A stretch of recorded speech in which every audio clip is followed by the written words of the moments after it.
convidar vocês agora para uma história.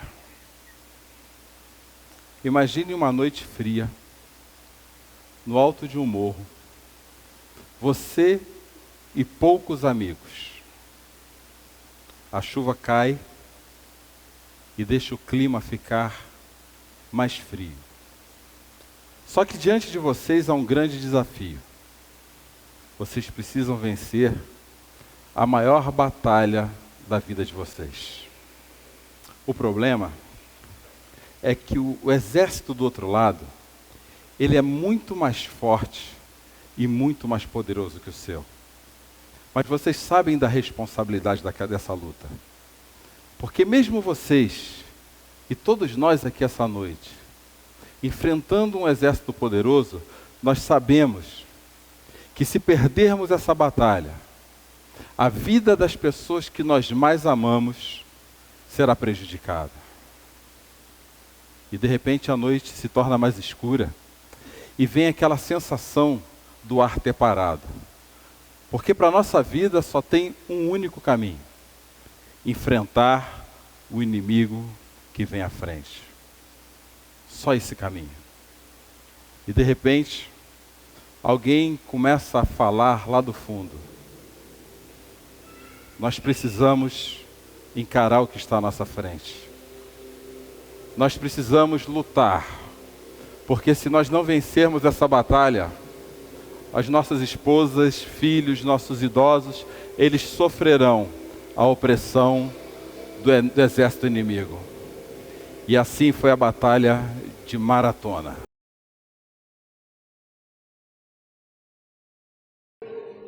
Os persas atacavam a Grécia no meio das guerras médicas. E aqueles homens só tinham uma chance de não perder aquela batalha. Essa batalha foi a que mais tarde veio originar uma outra batalha, talvez mais conhecida por todos nós. Quando Leônidas e seus 300 homens vencem de novo os persas, só que agora com outro rei. Mas nessa batalha de Maratona, um homem foi enviado para dar a boa notícia de que eles haviam vencido. O seu nome? Fidípides. E se você não sabe a história de Fidípides, talvez ela fique mais comum ao seu coração se você souber que esse homem correu 42 quilômetros. 42 quilômetros sem parar, para dar uma única notícia aos atenienses. Alegrem-se, alegrem-se, alegrai-vos, atenienses, porque nós vencemos. Nós vencemos. E ao terminar de dar essa notícia, Fidípides cai no chão e morre.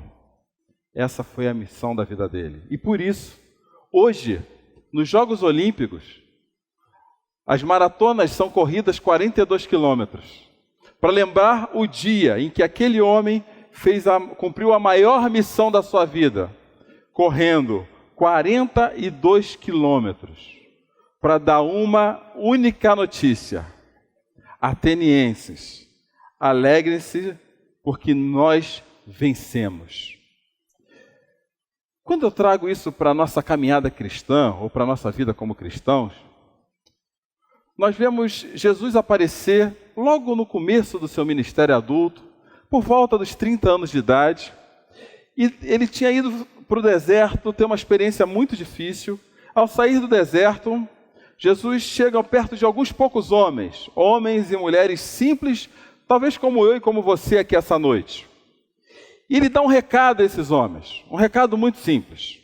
Em Mateus capítulo 4, versículo 17, Jesus diz assim: arrependam-se, pois o reino dos céus está próximo. Talvez um recado distante do seu coração e do meu, hoje no século 21. Mas duas palavras desse recado vão nos ajudar a compreendê-lo. A primeira palavra é arrependam-se. Ela vem da palavra grega metanoia. A gente, quando pensa em arrependimento, a gente pensa logo que fez alguma coisa errada e que alguém vai nos punir por essa coisa errada. Mas quando Jesus falou para aqueles homens, arrependam-se, ele falou para aqueles poucos homens que não é só uma questão de ter feito uma coisa errada, mas que eles precisavam ter uma mudança radical do seu caráter e dos seus pensamentos, para que eles entendessem uma outra notícia: o reino dos céus. O reino dos céus parece ser algo também distante ao nosso coração, desde que nós entendamos que o reino dos céus é o que Jesus veio trazer. É a notícia de Jesus em todos os seus discursos. Atenção, o reino dos céus chegou. Com isso, o que ele quer dizer é que um novo rei se estabelece na face da terra, um novo rei toma conta da história, e reino dos céus diz que um novo governo, você e eu querendo ou não, ele passa a existir. Logo na sequência dessa conversa, Jesus chega perto de uns pescadores. Talvez pescador seja uma pessoa muito simples, como é nos dias de hoje. E pescadores eram homens que não tinham instrução nenhuma. Homens e mulheres simples como nós aqui hoje à noite. E ele fala assim: andando à beira do mar da Galileia, Jesus viu dois homens, Simão, chamado Pedro, e seu irmão André. Eles estavam lançando redes ao mar, pois eram pescadores. E Jesus disse: sigam-me, e eu os farei pescadores de homens. E percebam o que acontece quando eles ouvem essa notícia. No mesmo instante, eles deixaram as suas redes e os seguiram. Aqueles homens não tinham nem noção do que ia acontecer, porque Jesus até então não tinha feito nenhum tratado teológico, ou tinha falado para eles: vocês precisam fazer parte de uma igreja, porque uma grande coisa vai acontecer na vida de vocês. Não, Jesus simplesmente falou: vocês a partir de agora vão pescar homens. Aqueles homens não tinham nem ideia que eles estavam sendo lançados na maior missão da vida deles, na maior maratona que eles poderiam concorrer. E Jesus, quando ele fala desse tempo sempre, ele diz assim como lá no Evangelho de João 15:16, vocês não me escolheram, mas eu os escolhi para irem e darem frutos, fruto que permaneça, a fim que o nome do Pai lhe conceda os que pedirem. Então, se todos nós, se essa mensagem começa a clarear no nosso coração essa noite, é porque vocês já podem desde já saber que Jesus hoje, ele está conversando com a gente a respeito do seguinte: eu chamei vocês para fazerem parte do maior desafio da vida de vocês, porque os frutos que vocês vão dar a partir desse desafio são frutos que permanecerão para toda a vida. Quando chega perto dos seus 33 anos de idade, Jesus é crucificado, e você sabe disso tanto quanto eu. Ele já tinha contado a maior história de todos os tempos a respeito do reino dos céus. Ele tinha falado que Deus havia criado tudo bom, que após criar tudo bom, nós nos distanciamos dele, e aí Deus planejou um grande plano de resgate daqueles que ele escolheu para fazer parte da vida com ele. Dessa vida não, de uma vida eterna. E Jesus é crucificado, mas ele ressurge ao terceiro dia, e ao ressurgir ele reúne de novo os seus amigos para uma última e grande instrução. Lá em Mateus, capítulo 28, versículos 19 e 20, Jesus junta os seus amigos, um Jesus ressurreto agora, e diz assim: portanto, vão e façam discípulos de todas as nações, batizando-os em nome do Pai, do Filho e do Espírito Santo, ensinando-os a obedecer tudo que lhes ordenei, e estarei sempre com vocês até o fim dos tempos. O recado que Jesus estava dando agora para nós é o seguinte: vão, recrutem outras pessoas, porque essa boa notícia precisa ser dada. Recrutem outras pessoas, porque pessoas têm que saber que está sendo instalado na história, no universo, um novo reinado. Está sendo instalado na história da humanidade, um reinado onde Jesus se faz rei. Nesse texto, que exaustivamente eu falo, converso com amigos, o que me chama mais atenção são aquelas duas primeiras palavras: vão e façam. Porque delas a gente tem a impressão que Jesus está mandando a gente ir a algum lugar para fazer. Mas não é isso que ele fala. O verbo façam, ele é imperativo, não no português, mas no seu idioma original, e diz assim: façam. Façam discípulos, façam pessoas que ouçam e obedeçam, façam pessoas que se tornem novos parceiros com vocês nessa batalha. Só que Jesus não ilude ninguém. Um outro texto, Jesus vai falar assim: se alguém vem a mim e ama o seu pai, sua mãe, sua mulher, seus filhos, seus irmãos e irmãs, e até a sua própria vida mais do que a mim, não pode entrar nessa. E aquele que não carrega a sua cruz e não me segue, também não pode entrar nessa de ser meu discípulo. O que Jesus está falando aqui não é que nós devemos abandonar as pessoas que amamos, mas que antes das pessoas que amamos, há valores que são mais profundos no nosso, precisam passar a ser mais profundos no nosso coração, como a missão que Ele tem para todos nós. O valor mais profundo é de que pessoas sejam recrutadas como discípulos de uma missão. Isso me fez lembrar a história de um homem. Ele correu na Olimpíada de 1924 e o nome dele é Eric Liddell. Um nome aparentemente estranho, mas eu posso talvez ajudá-lo a saber um pouco a respeito dessa pessoa, se eu lembrar de vocês daquele filme muito antigo chamado Carruagens de Fogo. Eu não sei quantos aqui assistiram esse filme. Carruagem de Fogo conta a respeito da história desse homem, Eric Liddell. E se vocês não sabem, ele era filho de pessoas, discípulos de Cristo, nasceu na China. Liddell foi enviado para a Inglaterra, sendo escocês, mas ele foi enviado para a Inglaterra. Lá ele vem fazer parte da equipe de corrida da Inglaterra. Ele, na verdade, as provas que ele iria correr em Paris em 1924, ele não corre. Mas Liddell, ele corre outras 2 provas, ganhando medalha de ouro, uma verdadeira história de superação. Mas Liddell sabia que aquela ainda não era a missão da sua vida, que Deus tinha uma outra missão para ele. E logo depois da vida de atleta, Eric Liddell volta para a China e lá começa a trabalhar no meio dos chineses. Num período que, se você lembra um pouco da história, estava em meados da Primeira Grande Guerra Mundial. E os chineses eram alvos dos japoneses. E Liddell não teve medo. Liddell continuou lá, falando daquele cujo reino veio dominar a terra, cujo reino veio conquistar todas as coisas. E Liddell conta a história que certa vez falaram para ele: vamos embora, os japoneses vão entrar aqui e vão matar a gente. E Liddell falou: eu não vou embora, porque a verdadeira missão da minha vida, que não me traz louros, nem glória e nem coroas, como a Olimpíada que eu participei, a verdadeira missão está aqui. E 5 meses antes deles serem libertados do campo de concentração japonês, Liddell morre de febre tifoide e com um tumor no cérebro. Sem louro, sem vitória. Mas ele não abriu mão da única missão da vida dele. E um homem chamado Stephen McAfee, ele é um dos poucos que trazem testemunha a respeito da vida de Liddell. E ele escreveu assim: Liddell, deu-me 2 coisas. Era seus desgastados tênis de corrida.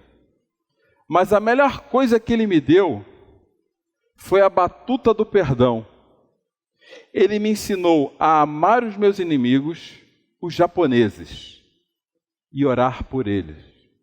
Liddell, enquanto ele se presta a viver o que era preciso, para ficar num campo de concentração, porque ele sabia que o mais importante do que qualquer benefício que ele pudesse ter, por ser um grande corredor, era cumprir a missão da vida dele. Nem que, se no 42º quilômetro, ele tivesse que morrer.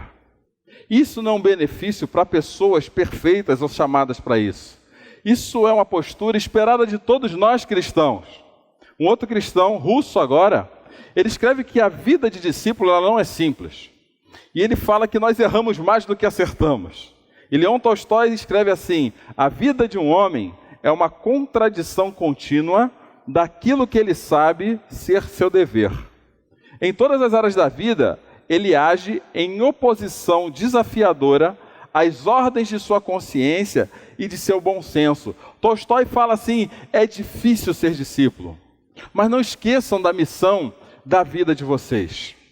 Nesses termos, eu quero refletir sobre o texto de Filipenses com vocês, lá no capítulo 3, desafiando-nos essa noite a pensar em qual é a missão da nossa vida real. Paulo diz assim: mas o que para mim era lucro, passei a considerar como perda por causa de Cristo.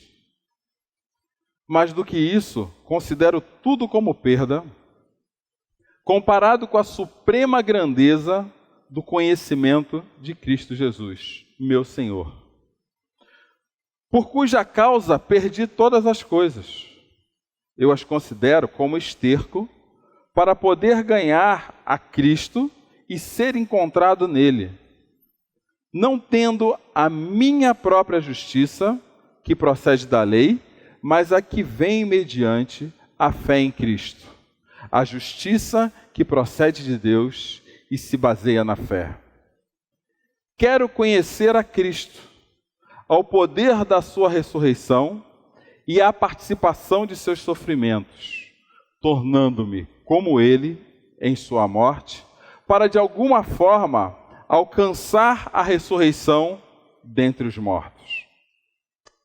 Não que eu já tenha obtido tudo isso, ou tenha sido aperfeiçoado, mas prossigo para alcançá-lo, pois para isso também fui alcançado por Cristo Jesus.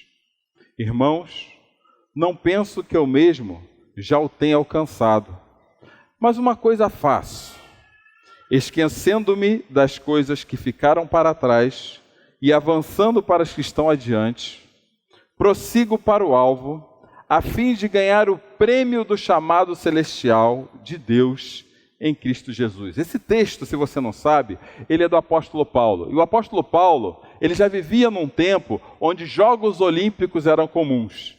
E ele pegava ilustrações dos Jogos Olímpicos, que vivia assim em Atenas, para poder trazer informações a respeito do reino de Deus. E hoje ele traz 3 informações para você e para mim. Porque quando o assunto, a primeira delas é que quando o assunto é a missão da nossa vida, precisamos colocar Cristo como prioridade. Ele começa o texto assim: mas o que para mim era lucro, passei a considerar perda por causa de Cristo.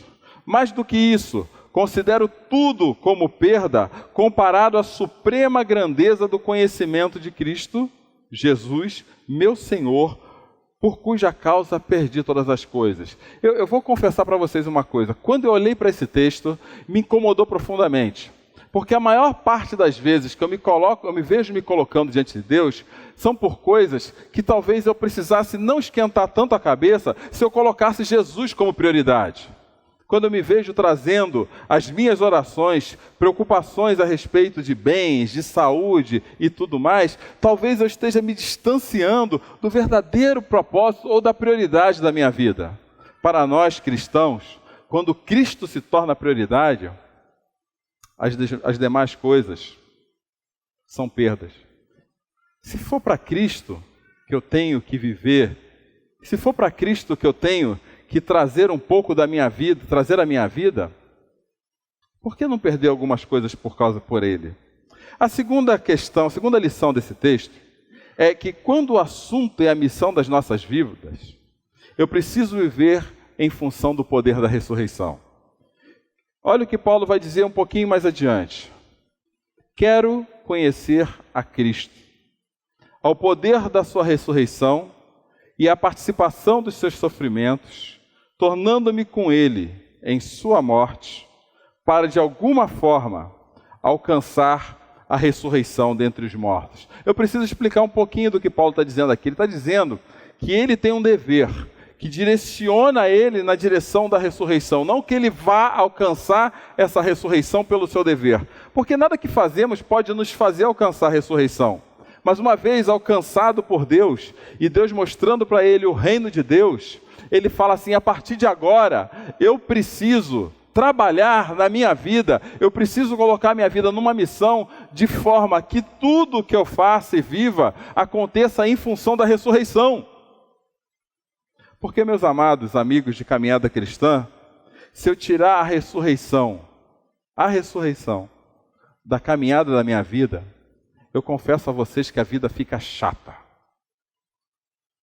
Ela fica chata. Quando eu começo a fazer parte da caminhada cristã, pensando somente nas coisas que eu preciso fazer ou deixar de fazer, a minha espiritualidade ela fica em si mesmada. Ela fica vivendo em função dos problemas que eu tenho, das dificuldades que eu deixei de ter, e quando eu me percebo, eu fico encostado num canto, reclamando mais da vida do que vivendo os benefícios da ressurreição. A verdade, para nós cristãos, é somente uma. Essa vida vai trazer para nós aflições, como eu disse semana passada. Não tenha dúvidas. Mas nós temos duas opções numa única mensagem a ser vivida. Ou eu vivo as minhas aflições com foco no problema, ou eu vivo minhas aflições com foco na solução. E para mim a solução é a ressurreição. A única solução para todo o sofrimento da vida é a ressurreição. Quando eu penso naquilo que Cristo ainda irá completar na minha vida, quando eu penso que Cristo irá completar na sua vida, não há como meu coração não se sentir aquecido, não há como eu não ter vontade de seguir em frente, não há como eu não querer correr até o 42º quilômetro, mesmo que quando eu chegar lá, a única coisa que me reste é o único sopro de vida no meu coração. Agora pensa um pouquinho na sua caminhada. Aonde que você está gastando mais seu tempo? Aonde que sua mente está gastando mais do seu cérebro? Para um pouquinho para perceber os seus relacionamentos à volta. Para um pouquinho para entender se da onde você vive e aonde você está, as pessoas conseguem compreender através de você se há ressurreição à sua volta, se há felicidade por aquilo que há de vir, se há uma verdade que já é presente na sua vida, mas que aponta para um final feliz. Eu corro o risco de olhar para a minha vida e dizer que não. Porque eu passo mais tempo, às vezes, posso passar mais tempo, às vezes, de cabeça baixa e dizendo que as coisas não deram certo, do que simplesmente olhar para a vida e falar assim, o plano perfeito já deu certo. Jesus ressuscitou. Isso me leva para a terceira e última lição dessa noite. Quando o assunto é a missão das nossas vidas, eu sou chamado, o meu chamado para ser discípulo é para que corramos a maratona da nossa vida. Paulo termina assim: irmãos, não penso que eu tenho mesmo já o tenho alcançado, mas uma coisa faço, esquecendo-me das coisas que ficaram para trás, e avançando para que estão adiante, prossigo para o alvo, a fim de ganhar o prêmio do chamado celestial de Deus em Cristo Jesus. E aqui claramente Paulo está pensando numa linha de chegada de uma corrida. Paulo está perguntando para nós essa noite agora, vocês vão ficar pensando naquilo que vocês não fizeram, nós vamos ficar pensando naquilo que Deus deixou de fazer por nós, nós vamos ficar reclamando do que nós não temos, ou nós vamos seguir para frente, porque lá na frente, já está garantido o primeiro lugar da vida. Faça essa pergunta sincera ao seu coração.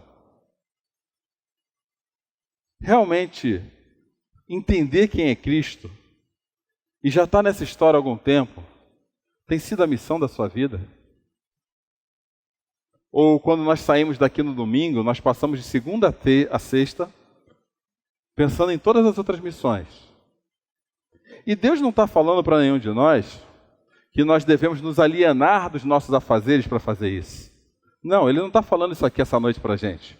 O que Deus está falando para nós é que todo o trabalho, tudo que eu faço na vida, todo o relacionamento que eu tenho, do mais simples ao mais complexo, deve terminar o dia com um carimbo. Jesus esteve aqui. E esteve porque Ele me mandou numa missão.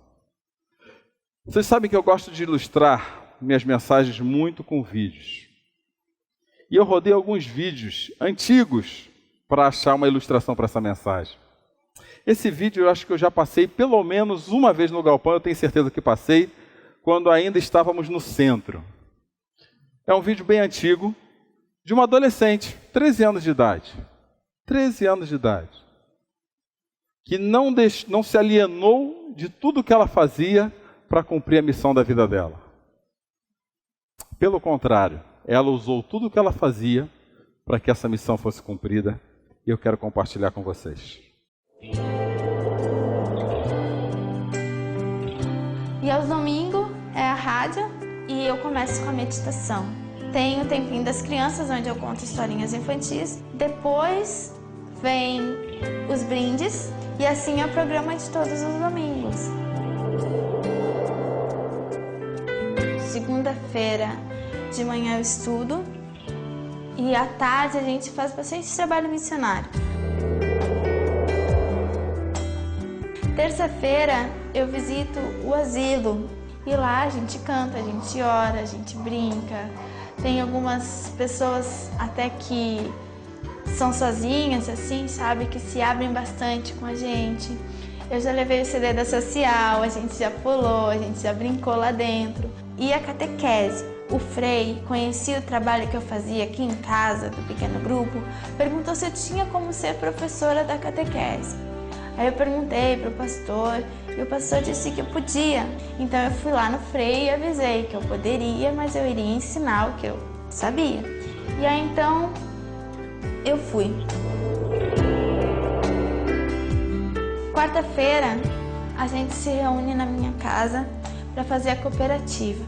A gente faz telha, decupagem, a gente faz biscuit, vidros, a gente faz porta-retrato de EVA, a gente faz imãs de geladeira, várias coisas de artesanato, porque as famílias que trabalham na cooperativa são famílias bem carentes.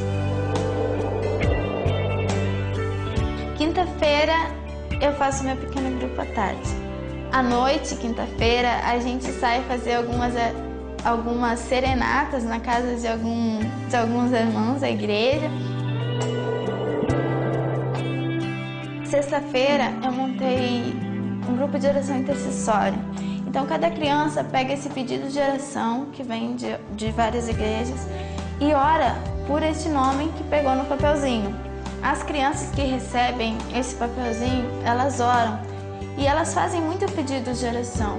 Essa oração intercessória é bem interessante porque muitos pedidos já foram respondidos através das nossas orações, né? Porque a oração tem poder. Aos sábados, eu me acordo um pouquinho mais cedo e convido algumas crianças para irem à igreja. Essa é minha semana, né?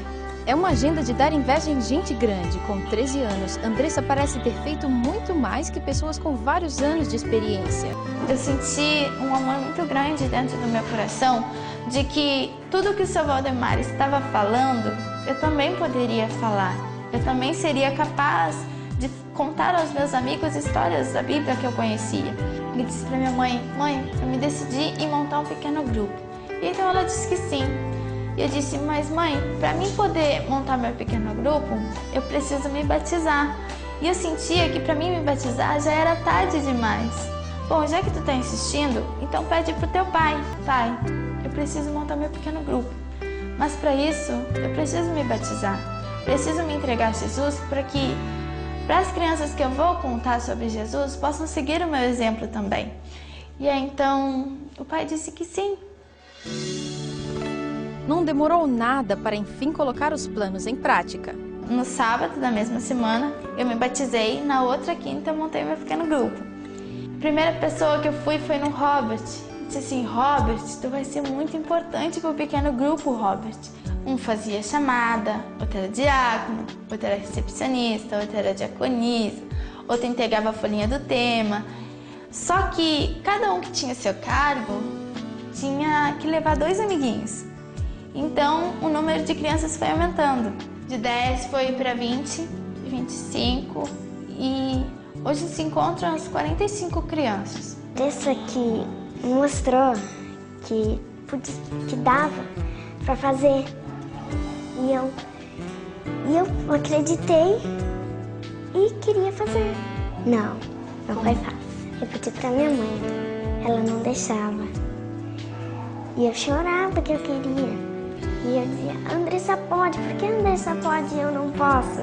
E ela disse, porque a Andressa é muito grande e tu é pequena. Aí eu fiquei brava com ela. Eu acho que é como uma família. Eu acho muito bom fazer pequeno grupo. É um pedaço da igreja. é um pedaço de Deus também. É como um presente para mim. Falar da igreja para eles. Muitos outros lugares já ouviram a mensagem de Deus através da Andressa. Com uma agenda tão cheia, poderia não sobrar tempo para aquilo que toda criança gosta de fazer: brincar, aproveitar a infância. Eu sou uma criança normal, porque eu estudo, eu brinco quando dá tempo, curto os meus pais, curto as minhas irmãs. Jesus nos dá 24 horas. Se tirarmos 1 hora para fazer um trabalho missionário, entregar um folheto, entregar um curso bíblico, porque Jesus está voltando, Ele está mostrando sinais, profecias, isso tudo já está se cumprindo. Se não fazermos a nossa parte agora, se quiser fazer amanhã, talvez não dê tempo. E assim a Andressa entendeu a mensagem, abraçou a mensagem e foi atrás da missão da vida dela, sendo criança, com 15 anos de idade. E um dia, indo cumprir a missão da vida dela, o carro que ela estava bate. E a Andressa morre nesse acidente. Mas ela nunca deixou de cumprir a missão da vida dela, sendo uma criança normal.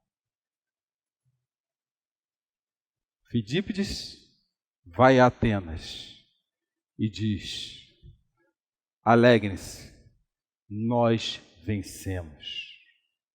Corre 42 quilômetros até o último suspiro de vida para dizer: alegrem-se, nós vencemos. Jesus fala para nós: alegrem-se, eu venci o mundo. Alegrem-se, eu venci o mundo. E fala para nós assim: agora vão e contem isso para as outras pessoas. Alegrem-se. Eu fico pensando, só aqui em nosso meio, quantos profissionais nós temos?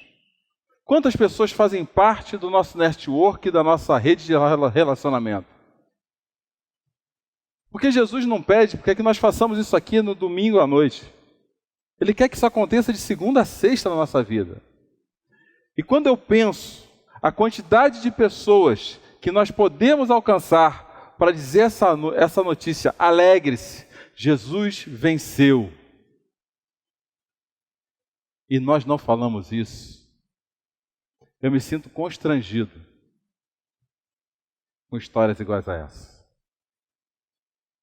Porque eu venho aqui domingo após domingo, sem entender a única coisa que Jesus pediu que nós fizéssemos. Vão e contem para as pessoas que o reino de Deus está próximo. Eu quero terminar com 3 perguntas para a nossa reflexão. Realmente, você tem cumprido a missão da sua vida? Ou ela está fechada nos seus problemas?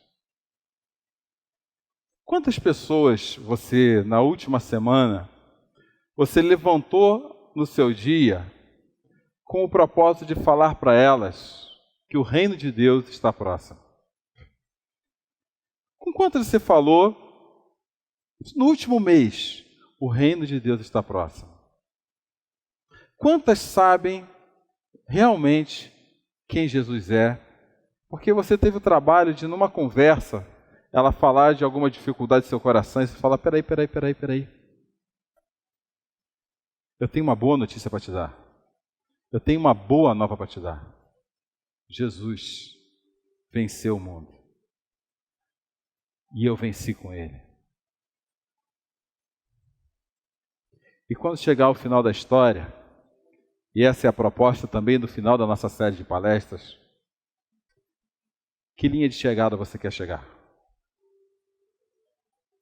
Como você vai chegar, eu sei. Jesus nos conduz até ela. Mas com que sensação você vai atravessar essa linha de chegada?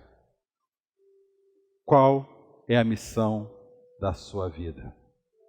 É isso que eu quero te convidar nesse instante, baixar sua cabeça e refletir a respeito.